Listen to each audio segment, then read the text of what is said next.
Okay, regular polygons are even easier because to be a regular polygon means that all of the sides are congruent and all of the angles are congruent. So that means every single one of the sides are going to be exactly the same length, and every single one of those angles are going to be exactly the same measure. They're congruent. So each one is going to be the same, and that makes things a lot easier for us here.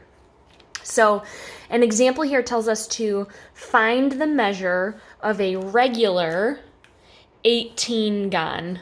And you might see something like that if it says like an 18-gon, that means it has 18 sides, 18 angles. So since it's regular, we know they're all going to be the same. We know there are 18 sides here. You solve this nearly exactly the same way.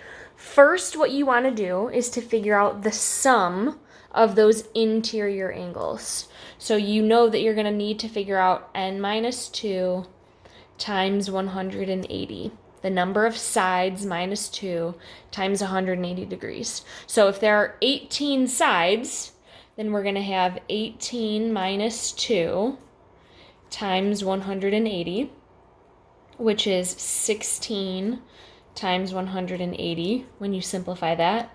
16 times 180 is 2,880. So the sum of all of the interior angles, if you have an 18-gon shape with 18 angles, all of those angles are going to add up to be 2,880 degrees.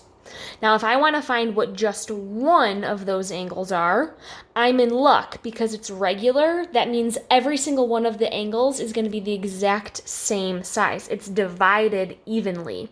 So all you have to do is take the total that you just found and divide it evenly among each of the 18.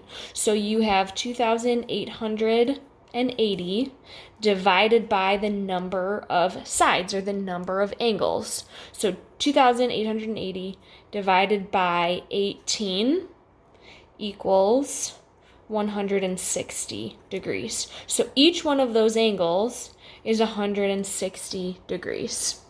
Okay, let's try one more example. It says find the measure of a regular heptagon. We know that hepta means 7. So there are 7 sides, 7 angles. So we're going to start with n minus 2 times 180. N is 7. There are 7 sides. So 7 minus 2 times 180.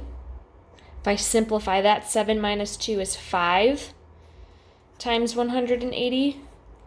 5 times 180 is 900. So all of the angles are going to add up on the inside to equal 900 degrees. And I know there are 7 angles, and I know that each of them are equal. So if I have 900 degrees total, and I have to divide that evenly among 7 angles, then I know that each angle is going to be 900 divided by 7, which is going to give you a decimal. It's going to be 128.6 if we're rounding.